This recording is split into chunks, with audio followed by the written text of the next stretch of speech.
What we want to do today as well, we alluded to it earlier on, but we've been developing the anniversary celebrations all year long. You know, obviously we wanted to make sure that the 30th anniversary of our organisation and that of Independent Living didn't go quietly, and it's not really our style to let things go quietly. It became obvious to us that we needed to do something to actually chart the history of the organisation and indeed that of Independent Living. And as always, it started off as a small project with a paper which I developed a few years ago now, which was about 15 pages long at the time, just trying to chart some of the things that we've done and some of the fights and some of the trials and tribulations. And that's now turned into a book which we're going to publish today. We'll show it around in a sec.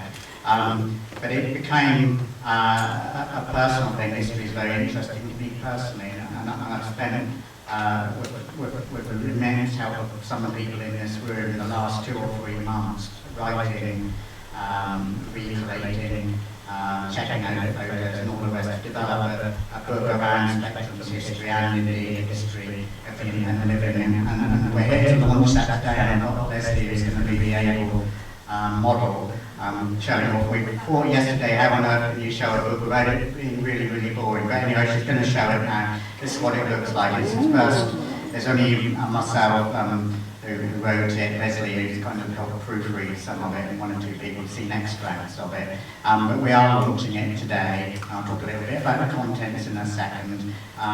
We are going, we've got 2 printed copies, because I had to get printed copies before it was proofread. What we've done is we've put the book itself onto a memory stick, and as you exit the room today, you're getting a freebie, which I've just remembered I've got the prop here. So we've done a bit like we did at the launch. We've got a mug, a memory stick with the book on it, and also a special edition of our newsletter I'll talk about in a minute. Badge would be right. I haven't got my Spectrum badge on today, but the enamel Spectrum badge, we were so short I had to give mine away to make sure we had enough for you guys. And we hope that you'll enjoy looking at the book. It's 300 odd pages long, so I don't think you'll be reading it cover to cover. And I'll talk about it in a second. Thank you, Leslie, for doing that. We've got 2 printed copies, and we'll put those on the top desk here at the end of this bit shortly, so if you want to have a leaf through it, it's good. I was very impressed when I saw it, so we'll put it on the table in a little while, okay? But just assuming my mouse thing works here, let me just take you through where we are with it. So it became a bit of a personal quest. It's also, I think, it's about time that we took a step to chart our history and that of Independent Living, because we talk about it, and particularly as some allies of ours died last year, particularly Beasley and Melbourne, it became more and more important to start to capture some of this information, because none of us can last forever. Sadly or gladly, depending on your take on the world. And so this is a result of it. We've done a lot of work to find out much more information about Simon Brindley. Simon was the guy who's kind of credited for setting up SCI and now Spectrum, and I knew scandalously little about him at the beginning. This quest, I knew he lived, and I knew he died, and I knew that he wrote poetry, but not much more than that. And what's turned into, what was that, has now turned into about a 50-page narrative about Simon. I was privileged to interview Aria and 3 other people, John being one of them as well, who did know Simon, and I know now there's various other people who knew him well as well. To learn that bit more about Simon, the more I learned, the more I realised the issues that Simon and Aria and Mel and Lindori and Hazel were fighting for in 1984, that the issues have not changed. They are fundamentally the same, and that we think some of the solutions probably need reinventing as well, because these things don't change. So it's a privilege to be able to people learn that bit more about Simon. So it's what you can see from the slide, let's just go through very briefly, I don't want to thank you too long. The book has been categorised into various areas. One of it is a first section, is a kind of narrative of the Independent Living movement and Spectrum's history, but also into space what else was going on in the social arena in the early 80s as well, because you cannot, I don't think, you can separate Spectrum's development, what else was going on in society at that time. The coal miners' strike and gave support for the miners' strike was really important. I can't remember the name of that film now. Right, yeah. If you haven't seen it, go and see it. It's a brilliant film. It made me realise just how all working together, reminding you how important that was.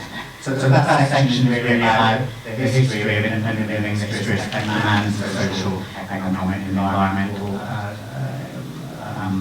realities of the early 80s as well. But there was lots and lots of information as well. I didn't really figure very well in our narrative of an A to Z history about spectrum and independent living. So what we did in the end was we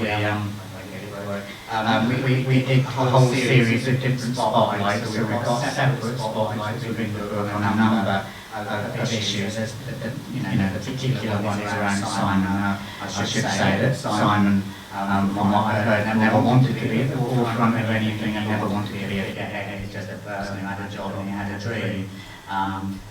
But I think it is important that we record and mark the vision that he had, and that's what's turned into what Spectrum is today. But we've also recorded every single management committee person, every director we've ever had.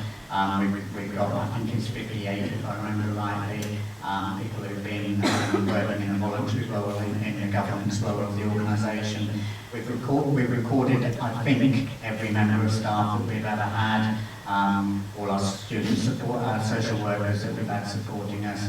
And I won't claim that we've got every volunteer because we're still going through the archives for some of the early ones, but we've got nearly 100 volunteers as well. So it just shows how many people, hundreds of people have been involved in developing the organisation to where it is today.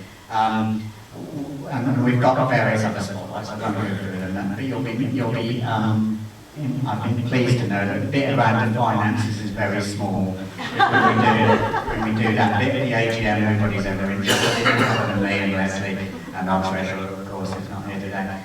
So we've kept that bit mercifully small. But we are, as well, in this book today, republishing Simon's 2 poetry books, and they are being republished at the back. We make no apology.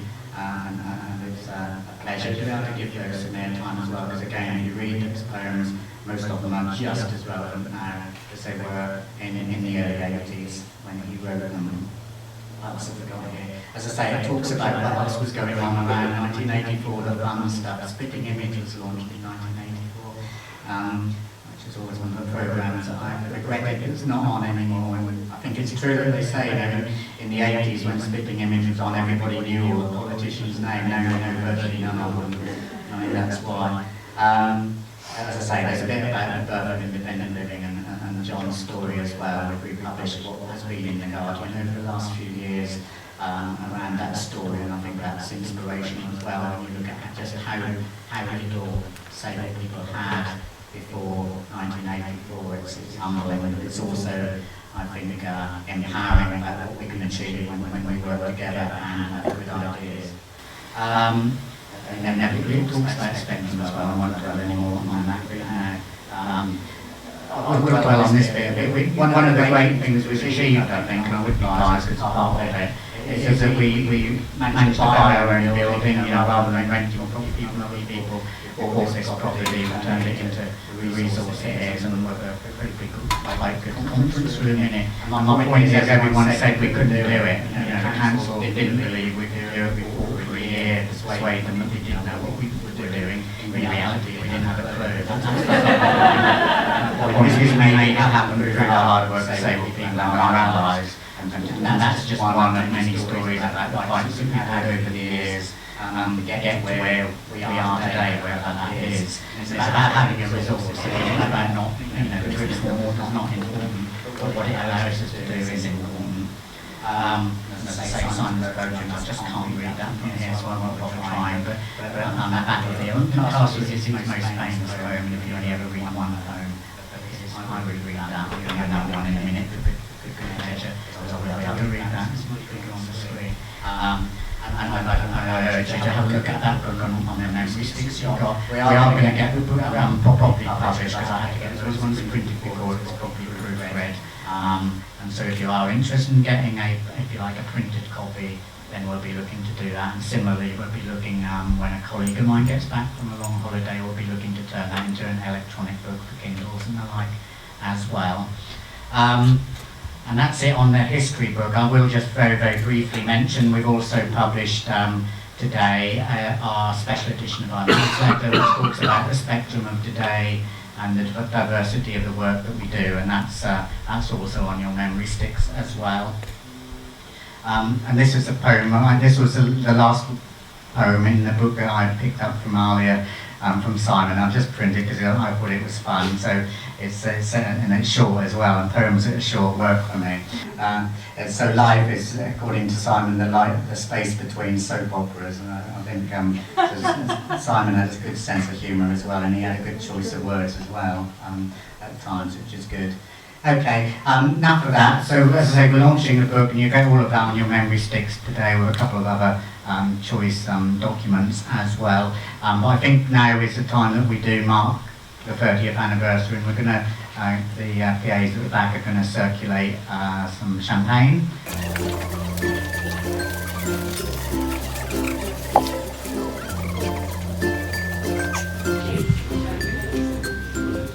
The Spectrum's future and the future of independent living, and a good job for the photos, another opportunity for the photos as well. So cheers everybody.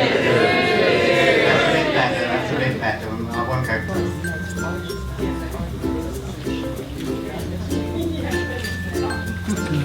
Fantastic.